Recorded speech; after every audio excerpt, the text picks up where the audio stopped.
A educação, a sociedade, a religião e os chamados livros sagrados, todos insistem que devemos fazer esforços e mais esforços. Dizem ao homem que ele é por natureza indolente, preguiçoso e que se não forcejar, ficará vegetando, se tornará um ente letárgico, inerte e incapaz. É com isso que te educam, desde os dias escolares até a morte, que o homem tem de fazer esforços infinitamente, tanto no lar como no escritório. Tem de se empenhar para ser virtuoso, para ser bom e etc. Nunca indagamos se não haverá uma maneira de viver plenamente sem esforço e sem atrito. A vida sem atrito é a vida religiosa. E a mente em que não há atrito, em que não há conflito, é a mente religiosa. Quando ela atua, dissolvem-se todos os problemas. Não há nenhum problema.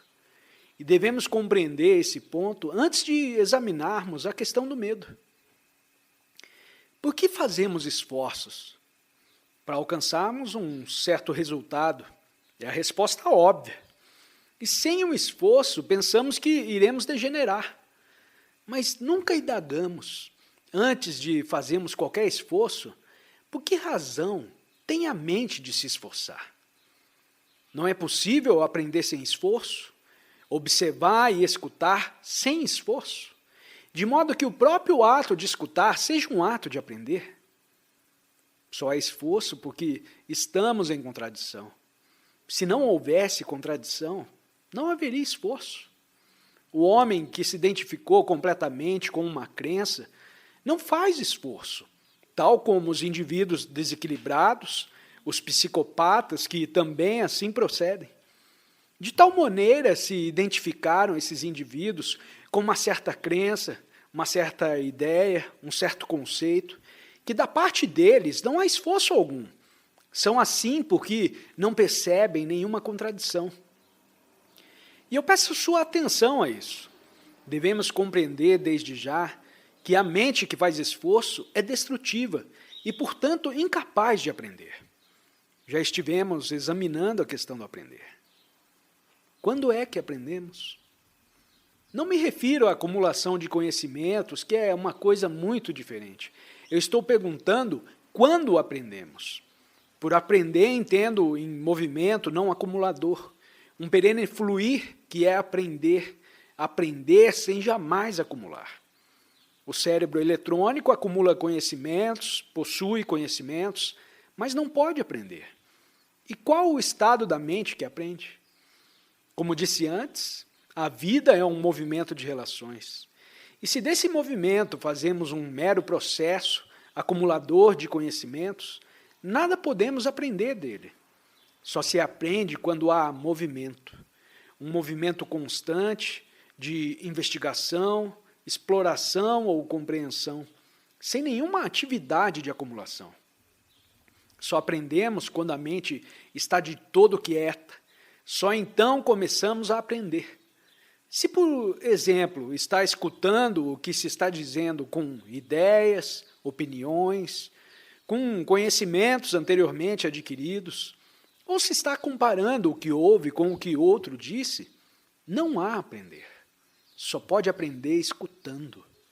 E escutar é um ato silencioso. Só a mente que está em silêncio, mas ao mesmo tempo em plena atividade, pode aprender. Estamos, pois, aprendendo juntos sobre a questão do esforço. E compreender, aprender, exige esforço. A vida é esforço. O que está a dizer? Somos educados à custa de esforço e tudo nos exige esforço. Se é o contrário que quer dizer, isso é inteiramente sem significação. Fazer tal asserção é deter o movimento do aprender.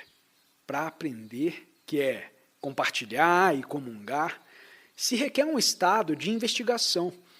E, portanto, que a mente esteja livre do estado de conhecimento, de acumulação, e possa, portanto, se mover e atuar com plena vitalidade. Compartilhar é, portanto, um processo ativo entre vocês e o orador. E só quando estamos compartilhando que podemos aprender juntos. Fazemos esforço porque nos achamos num estado de contradição. A contradição não existe apenas entre a ideia e a ação, sendo ideia a crença, o conceito, a fórmula, mas também entre o nosso pensar e o nosso atuar. Penso uma coisa e faço outra. Sou violento e aspiro à não violência, o ideal. Consequentemente, existe sempre contradição em toda a nossa vida. Essa contradição se instalou profundamente em nós por influência da sociedade, de nossas próprias experiências e do acervo de coisas ditas pelos santos instrutores e pelos livros. E vivemos nesse estado de contradição, provocado ou já existente. Nunca o investigamos. Nunca aprendemos nada a seu respeito e assim continuamos fazendo esforço.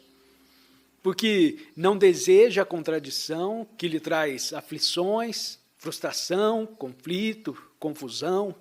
Procura o homem se livrar dela mediante esforços e mais esforços.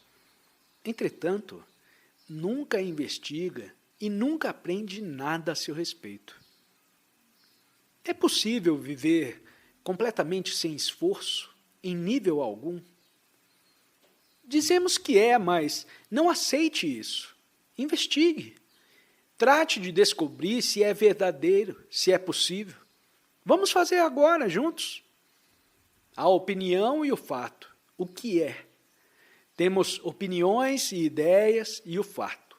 Consideremos a pobreza existente nesse país. Isso é um fato.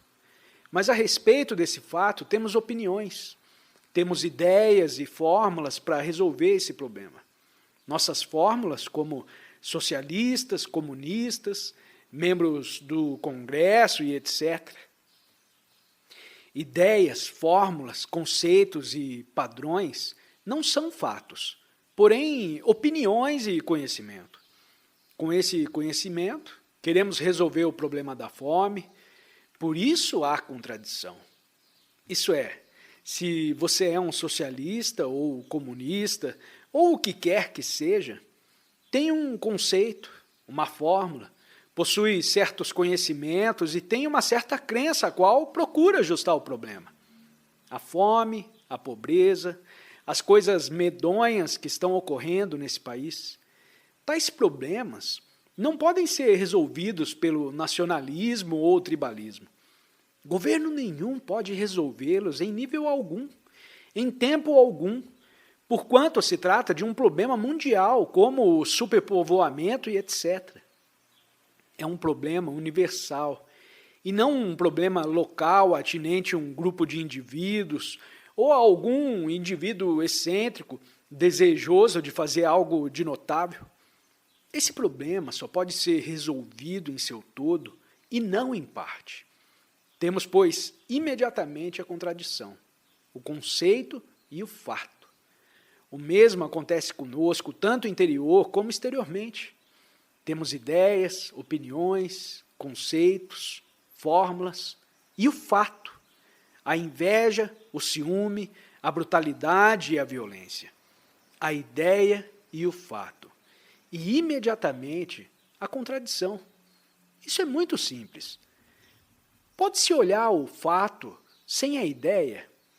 Olhar uma coisa sem nenhum conceito? Quando você se aproxima de um fato com um conceito, o fato se torna sem importância e o conceito importante. Portanto, aumenta-se o conflito e a contradição. Mas é possível olhar o fato sem nenhuma opinião, nenhuma ideia? Pode ouvir o barulho daquele avião sem nenhuma ideia? Escutar simplesmente o som, sem deixar que ele perturbe o outro som, a voz do orador? Pode olhar para aquela árvore ou aquele pôr do sol, sem verbalização, sem a lembrança de outros ocasos? Veja, por favor, que estamos compartilhando que não está apenas a ouvir para refletir amanhã sobre essa questão. Lá está o crepúsculo. Pode olhá-lo sem a palavra, sem a lembrança de outras ocasiões, em que assistiu ao pôr do sol. Só pode olhá-lo e vê-lo completamente quando não há palavra, quando não há imagens nem símbolos. Está então em relação direta, em direto contato com o crepúsculo. Identicamente, você é capaz de olhar um fato, sem com ele relacionar os seus conhecimentos, suas simpatias, emoções e ideias? São essas ideias, opiniões e conceitos, e não o fato, que criam a contradição. O fato jamais cria contradição. Suponhamos que sou um indivíduo violento. A ideia de não violência é que cria a contradição. Fomos nutridos de ideias que devemos ser delicados, que devemos ser bons, não violentos. Por isso existe uma contradição. Posso olhar a minha violência sem a ideia, o oposto, e ater-me ao fato de que sou violento e investigar a questão da violência, não através da ideia da não violência, porém diretamente. O que me faz violento? Talvez falta de cálcio em meu organismo, ou várias frustrações, ou o desejo de algo que não posso obter. Pode-se explicar de várias maneiras porque nos tornamos violentos. Podemos entrar em contato com o fato, mas não podemos entrar em contato com a ideia. Com o fato, podemos entrar em contato imediatamente. A capacidade de ocupar-se com o fato imediatamente, sem criar nenhuma contradição, é peculiar à mente que vê o todo. Só é religiosa a mente que tem a capacidade de ver o todo de modo instantâneo. E ver é atuar. Ver não é verbalizar, não é perceber intelectualmente e depois agir, pois isso cria também contradição. Devemos, pois, aprender que a ideia, o ideal, a fórmula, o conceito, criam a contradição e não o fato. Só quando a mente é capaz de olhar o fato, não há contradição e, portanto, não há esforço. Veja, por favor, que muito importa compreender isso. Só se torna existente o conflito, o atrito, quando há uma opinião, um conceito a respeito do fato. Quando uma pessoa diz, eu quero alterar esse fato, eu não gosto dele. Se apresenta contradição e nada se aprende do fato. E como dissemos, aprender é observar. Qualquer problema em silêncio. Só a mente silenciosa, a mente que está a mover-se com o fato, aprende. No aprender, portanto, não há contradição. Só quando intelectual ou verbalmente, ou na ocasião da experiência, tomamos uma certa posição e dessa posição tentamos alterar o fato, há contradição. Espero que esteja claro isso. Se não, procuraremos esclarecer melhor numa outra ocasião.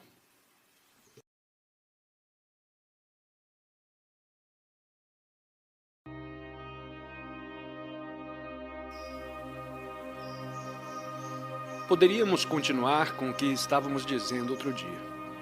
Dizíamos que aprender é muito mais importante do que adquirir conhecimento. Aprender é uma arte. O cérebro eletrônico e os computadores só são capazes de adquirir conhecimento e de fornecer informes de toda espécie.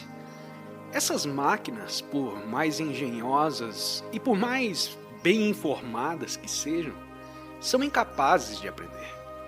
Só a mente humana tem a capacidade de aprender.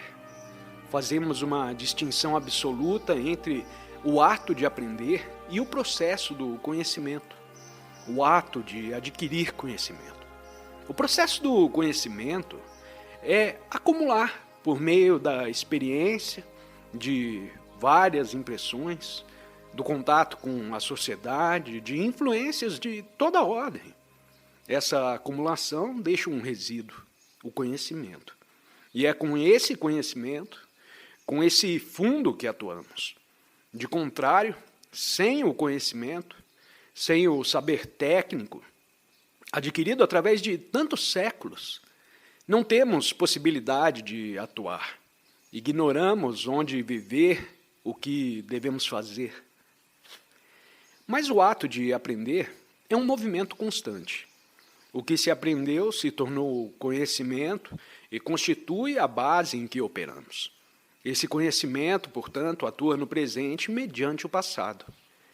Mas aprender é uma ação, um movimento atual sem nenhum ajustamento do passado. Isso deve ser compreendido claramente, senão seremos levados a toda espécie de confusão, quando entrarmos em um terreno mais amplo. Porque aprender não é escutar por meio de nossos conhecimentos. Se está escutando com seus conhecimentos, com as coisas que aprendeu, não está realmente escutando. Está interpretando, comparando, julgando, avaliando e ajustando conforme um certo padrão previamente estabelecido. Mas o ato de aprender é muito diferente disso. Nele escutamos com toda a atenção, sem ajustamento a nenhum padrão, sem comparação, avaliação ou interpretação. Escutamos. Está escutando o barulho daqueles corvos? É a hora de irem para a cama. Mas se os escuta com irritação, porque deseja prestar atenção ao que o orador está dizendo, se resiste ao barulho dos corvos, não está dando completa atenção. Sua mente está dividida. Portanto, o ato de escutar é o ato de aprender. Há muito o que aprender da vida, porque a vida é um movimento de relações. E essas relações são ação. Temos de aprender. Não acumular conhecimentos extraídos desse movimento que chamamos vida, para vivermos de acordo com tais conhecimentos, ou seja, a eles nos ajustando. O ajustamento é nos adaptar, nos acomodar a um molde, nos ajustar a influências, exigências e pressões de determinada sociedade. A vida é para ser vivida e compreendida. Temos de aprender a respeito dela. E já não estamos aprendendo quando começamos a discutir com a vida. Quando vamos ao seu encontro com o passado, com o nosso condicionamento e os nossos conhecimentos. Há, pois, muita diferença entre adquirir conhecimentos e o ato de aprender. Necessitamos, é verdade, do conhecimento. Do contrário, não saberíamos sequer o nosso endereço. Esqueceríamos o nosso próprio nome. Portanto, num certo nível, o conhecimento é indispensável.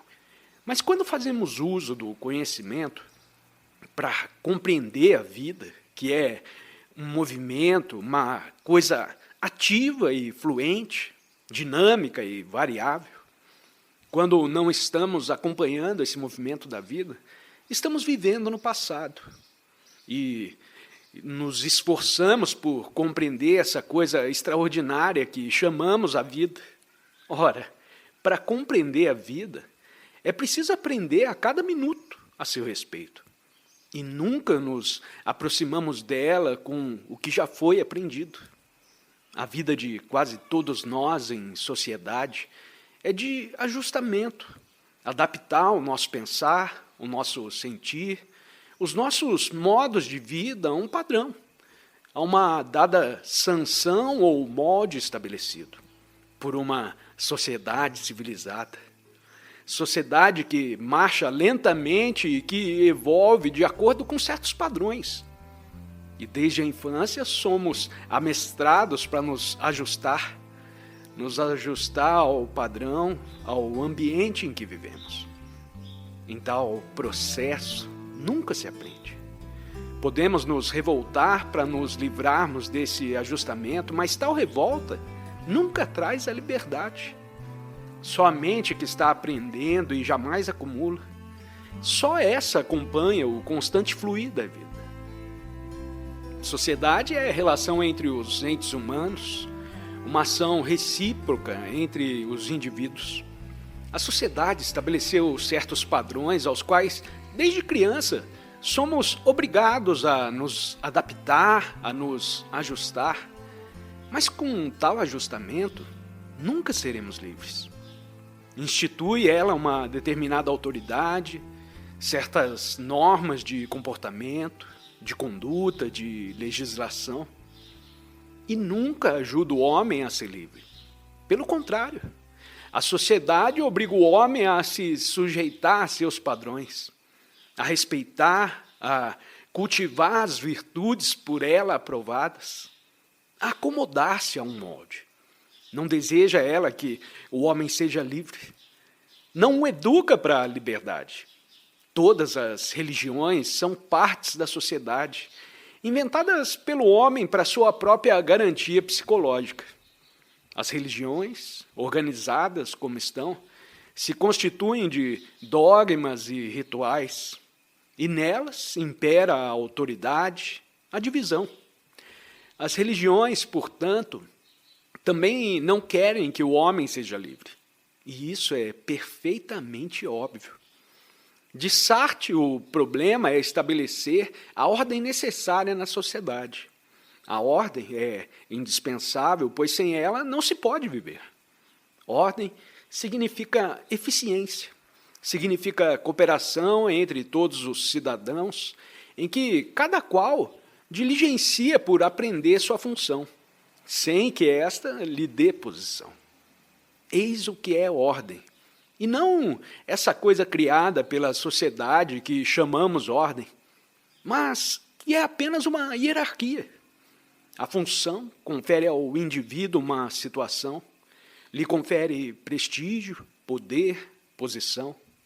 E na batalha que se trava nessa sociedade competidora, se fazem leis para manterem o homem dentro da ordem. O problema, portanto, é esse. É necessário um ajustamento. Por exemplo, conservar o lado direito da estrada quando se está conduzindo um carro. Mas, ao mesmo tempo, deve haver liberdade. De outro modo, a vida em sociedade não tem significação nenhuma. A sociedade nenhuma liberdade dá ao homem. Poderá levá-lo a revoltar-se, mas qualquer menino de escola é capaz de se revoltar. Ajudar o homem a ser livre e a compreender o problema do ajustamento. Ajudá-lo a obedecer sem ser escravo da sociedade, a observar as normas e padrões, a ajustar-se à sociedade, mantendo sempre aquele extraordinário espírito de liberdade. Isso tudo exige muita inteligência. Não é livre o homem, embora tenha vivido 2 milhões de anos. E a menos que seja livre, nunca terá fim seu sofrimento, sua ansiedade e aflição. Nunca terá fim a deplorável pobreza da mente e do coração humanos. A sociedade não interessa absolutamente essa liberdade que constitui a única possibilidade do homem descobrir, por si próprio, uma nova maneira de viver, independente de padrões, de crenças e do saber. Viver de momento em momento, fluir junto com a vida. Mas se o homem não for livre, no sentido profundo da palavra, e não no sentido de ser livre para fazer o que bem entender, que é uma maneira muito simplória e estulta de atuar. Se o homem não for livre da sociedade, que lhe impôs certas condições, que lhe moldou o espírito, poderá viver outros 2 milhões de anos ou mais e nunca estará livre do sofrimento, do tormento, da solidão, das amarguras da vida, de todas as ansiedades que constituem sua herança humana. O problema, portanto, é esse. Poderá o homem se ajustar à sociedade e, ao mesmo tempo, dela estar livre? Fisicamente, o homem tem de obedecer, de se ajustar, conservar-se à direita da estrada quando conduz um carro, para a segurança dos outros. Comprar um selo postal para despachar uma carta, pagar impostos, se tem dinheiro e etc, etc. Mas o ajustamento, para a maioria de nós, se tornou uma coisa muito mais profunda. Tornou-se um ajustamento psicológico. E é aí que está a fonte dos malefícios que a sociedade inflige ao homem. Portanto, enquanto não for livre da sociedade, livre dos padrões psicológicos que ela lhe impôs, será o homem apenas uma entidade moral, quer dizer, muito ordeiro no sentido social, porém desordenado no sentido virtuoso. O homem que segue os padrões morais de uma dada sociedade é imoral, porquanto se estabiliza sempre mais e torna-se mais e mais escravo da sociedade, cada vez mais respeitável e, portanto, cada vez mais medíocre.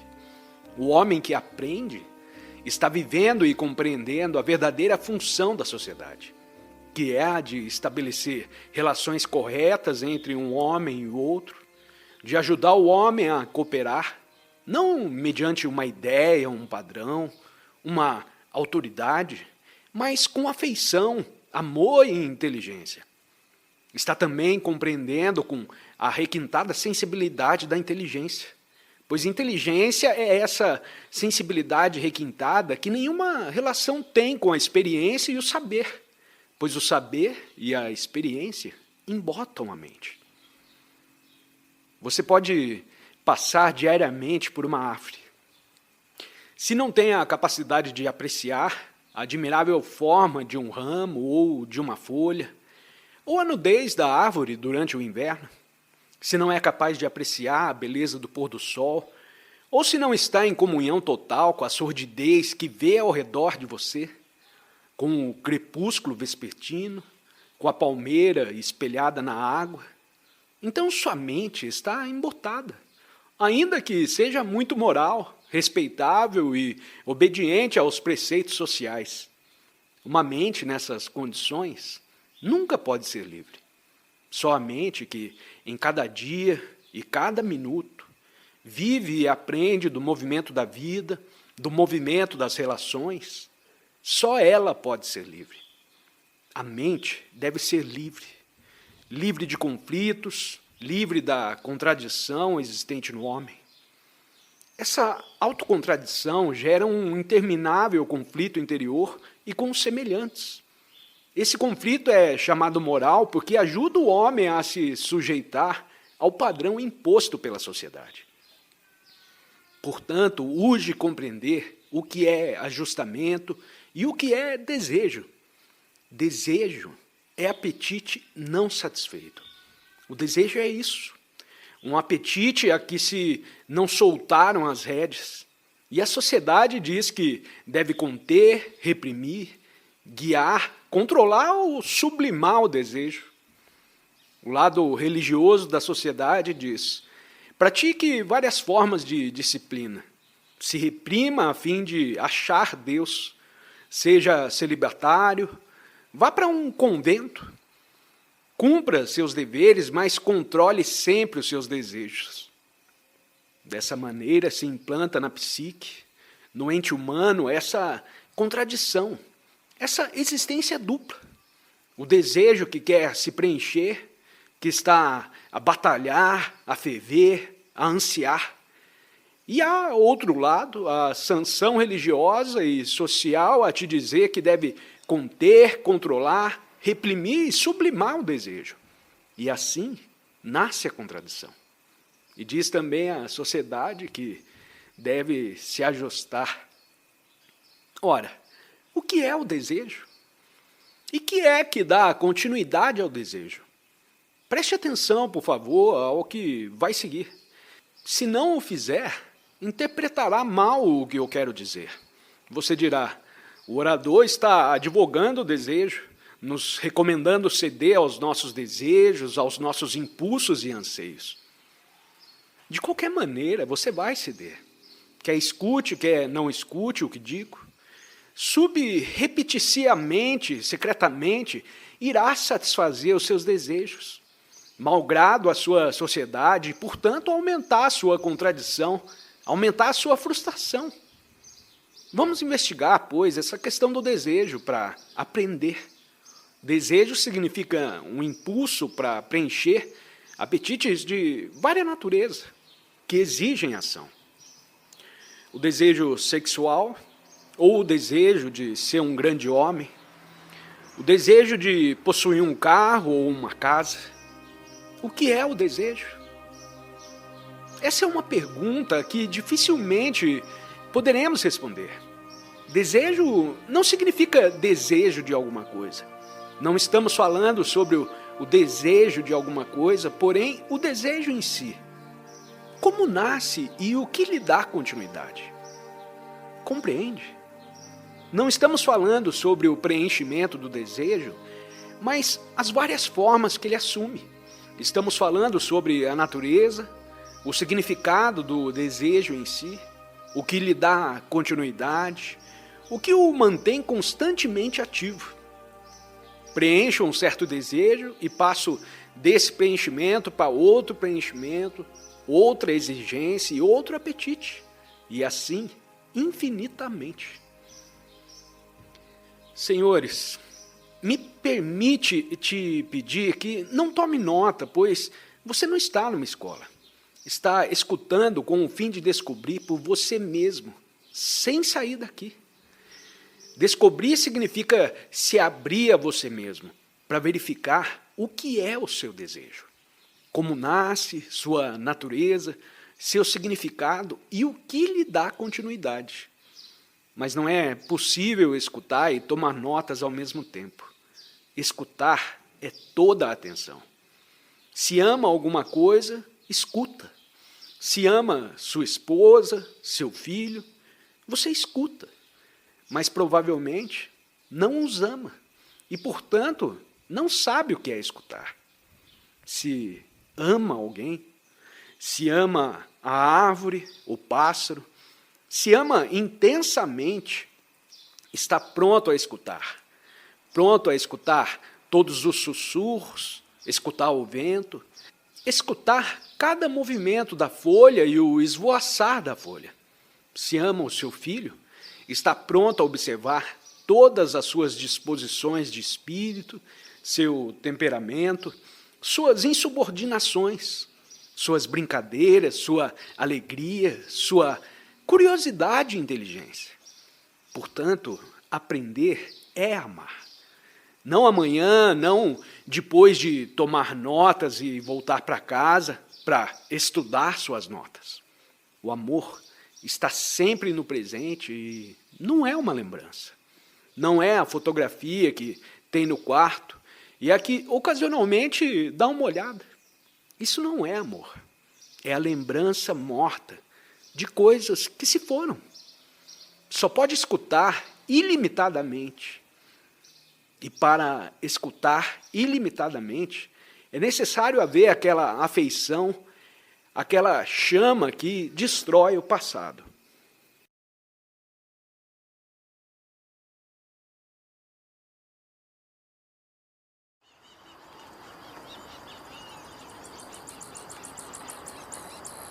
Pois bem, o que é o desejo? Você vê uma casa bonita, ou um belo carro, ou um homem poderoso e gostaria de possuir aquela casa, de ser aquele homem de posição, ou de conduzir aquele carro sob os olhares admirados da multidão. E como aparece esse desejo? Primeiro, a percepção visual, ver a casa. A você vem muito mais tarde.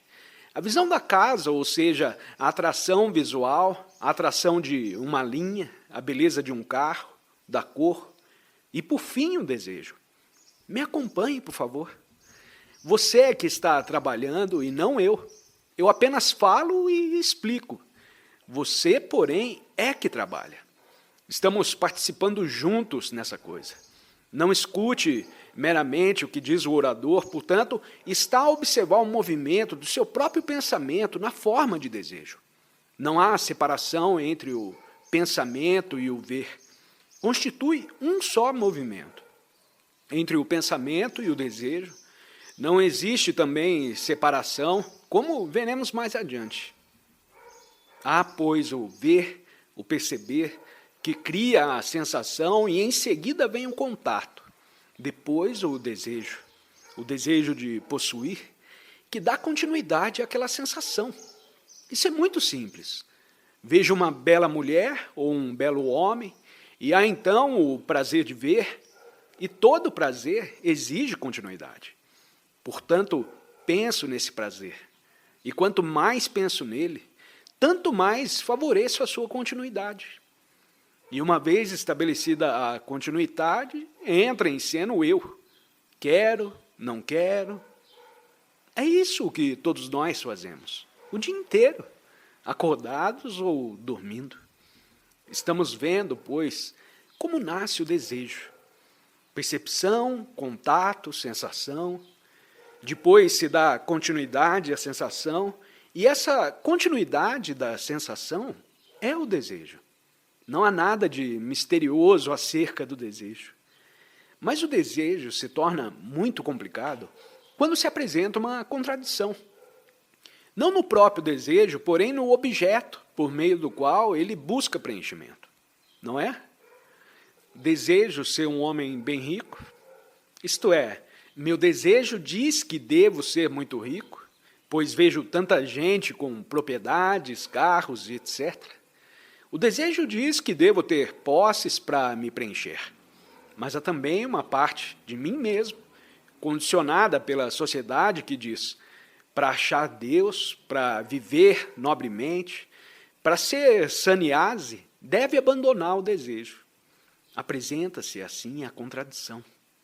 Isso é, eu devo me ajustar aos padrões da sociedade, competindo, batalhando com os meus semelhantes, a fim de subir mais alto que eles e, ao mesmo tempo, a sociedade me diz que, para encontrar aquilo a que ela chama Deus, devo repelir o desejo.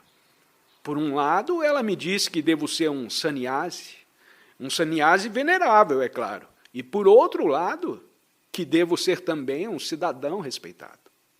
E por outro lado, que devo ser também um cidadão respeitável. Quer dizer, competir. E competição significa matar meu semelhante. Não fisicamente, porém tudo fazendo para destruí-lo e lhe tomar a posição ou ultrapassá-la. Existe, pois, em mim uma contradição criada pela sociedade, porque o desejo quer se preencher de muitas maneiras. Ser famoso, achar Deus, viver feliz, viver numa atmosfera de grande beleza, encantamento e perfume, desligado do passado, sem pesares e nem ansiedades, viver num extraordinário estado de êxtase, viver com a beleza e a alegria infinitamente. O desejo busca preencher-se em todas as direções. Os objetos de preenchimento são muito atraentes, mas cada objeto contradiz o outro. Vivemos a nos ajustar, a batalhar, a nos preencher e a nos frustrar.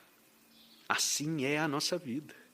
E para encontrar Deus, as chamadas pessoas religiosas, os santos, os pontífices, os monges, as freiras, os assistentes sociais, todas essas pessoas consideradas religiosas nos dizem, reprima o desejo, sublima-o, identifique-se com Deus para que o desejo desapareça. Ao ver uma mulher, lhe volte as costas. Não seja sensível a coisa alguma, não ouça música, não olhe uma árvore e, acima de tudo, não olhe para uma mulher. Tal é a vida do homem medíocre, escravo da sociedade. Se não compreender e não reprimir o desejo, o homem nunca estará livre do ajustamento ou do medo. Sabe o que acontece quando se reprime uma coisa? O coração se embota. Já observou os sannyasis, as freiras, os indivíduos que fogem da vida? São frígidos, duros, virtuosos, santimoniais, em seu viver de rígida disciplina. São capazes de falar interminavelmente sobre o amor, enquanto interiormente estão em ebulição, com seus desejos nunca preenchidos e nunca compreendidos. São entes mortos, sob um sudário de virtude. O que estamos dizendo difere de tudo isso. A vida é desafio e reação, e reagir é corresponder prontamente à beleza. A beleza de uma árvore, ao som de um instrumento, a uma voz que vem do outro lado do rio? Se não há tal reação, é porque está morto. Mas se a reação é agradável, deseja mais. Se dolorosa, você deseja fugir. Assim, pois, quando reprimimos ou sublimamos o desejo, quando o identificamos com algo que consideramos sumamente nobre, essa identificação, essa repressão, esse controle, essa negação nos embota a mente e nos insensibiliza o coração. Torna-se, pois, bem evidente a necessidade de descobrir, de aprender a respeito do desejo. Não aprender o que fazer com ele, como asfixiá-lo. E uma das coisas mais deploráveis é que nesse país tem havido tantos santos a dizerem sempre: reprima o seu desejo, sufoque-o, destrua-o. Por essa razão é que nunca contemplamos uma árvore. Eis porque, para você, amor é sexo. Aceita a miséria, a pobreza, a ignominia aqui existente, porque está ajustado ao padrão estabelecido por esses santos que nunca transcenderam seu próprio condicionamento. Temos de compreender o desejo. A compreensão de uma coisa não é um processo intelectual ou verbal. Para compreender uma coisa, a ela deve chegar com uma mente nova, ardorosa e afetuosa. Você entende? Se quero te compreender, não devo me aproximar de você com meus preconceitos, minhas opiniões, com aquilo que acumulei. Devo me achar em um estado novo. E esse estado de novo exige profunda simpatia e afeição. Não num futuro distante, porém agora, pois está ardendo em desejos. Não só de riquezas, mas também de ganhar o céu, a bem-aventurança. Se não compreender o desejo, o indivíduo se verá sempre em conflito, frustrado e ansioso. Sabemos como surge o desejo e isso é muito simples. Temos, pois, de verificar o que dá continuidade ao desejo. Esta é que é a questão verdadeiramente importante. E não como surge o desejo. Disso nós já sabemos. Você vê algo belo e o desejo, vejo algo feio, doloroso, e isso me suscita lembranças de toda a espécie e trato de afastá-lo de mim. Pode-se perceber como se origina o desejo, mas nunca tratamos de investigar o que lhe dá continuidade. E o que nessa continuidade gera contradição. Se não existe contradição alguma, a batalha entre o bom e o mal, entre a dor e o prazer, entre o preenchimento e a frustração, se não houvesse essa contradição no desejo e a continuidade do desejo, se compreendêssemos tudo isso, teria então o desejo um significado totalmente diferente. Ele iria se tornar uma chama viva, uma força inspiradora, uma fonte de beleza e nunca seria uma coisa temível que se deve destruir, sufocar ou negar. E o que é que dá continuidade ao desejo? Você está ouvindo a buzina daquele carro a qual emperrou, está fazendo um barulho contínuo de que não gosta. Deseja que esse barulho cesse, mas sua atenção está lá. E no momento em que cessa o barulho, você sente um alívio. O que foi que causou a irritação? Entre aquele barulho contínuo e o desejo de escutar o orador, o que foi que causou a irritação? O desejo de escutar sem ser perturbado. Deseja escutar o orador e aquele barulho te irrita, te perturba.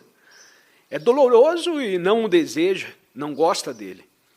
Mas se visse uma bela mulher, ou um belo homem, ou uma formosa árvore, essa percepção despertaria um desejo e desejaria que esse desejo continuasse. Observe, por favor, os seus próprios processos. Não está meramente a ouvir o orador. O orador nenhuma importância tem. O importante é que compreenda o seu próprio desejo e veja como ele dá origem ao ajustamento, à contradição, à agonia. o desespero do desejo. Portanto, como vê, o desejo tem continuidade por causa do pensamento. Isso é, há a percepção de uma casa, a sensação. A respeito dessa sensação, a mente pensa e lhe dá continuidade, que se torna um desejo. E esse desejo que se identifica com um pensamento, que diz, esse desejo sou eu e eu quero tal coisa.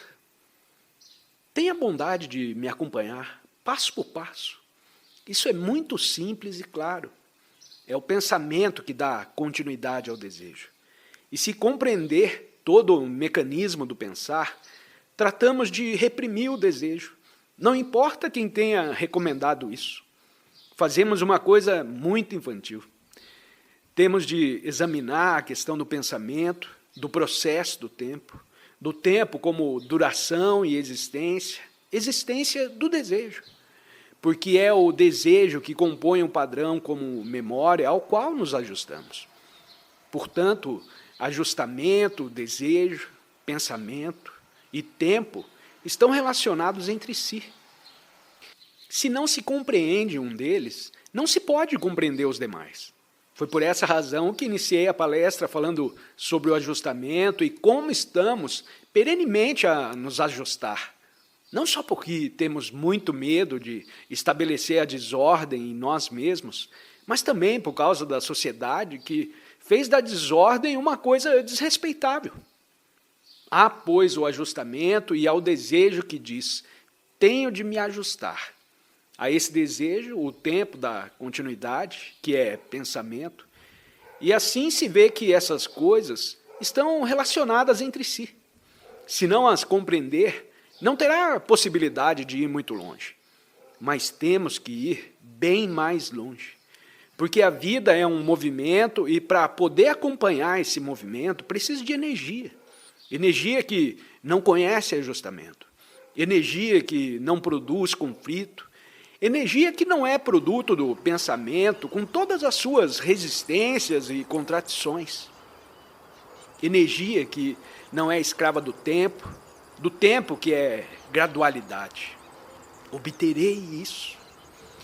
Portanto, a menos que a mente compreenda esse movimento do desejo, o ajustamento, o pensamento e o tempo, nunca poderá ir mais longe. Só a mente livre é religiosa. E só a mente religiosa resolverá os nossos problemas.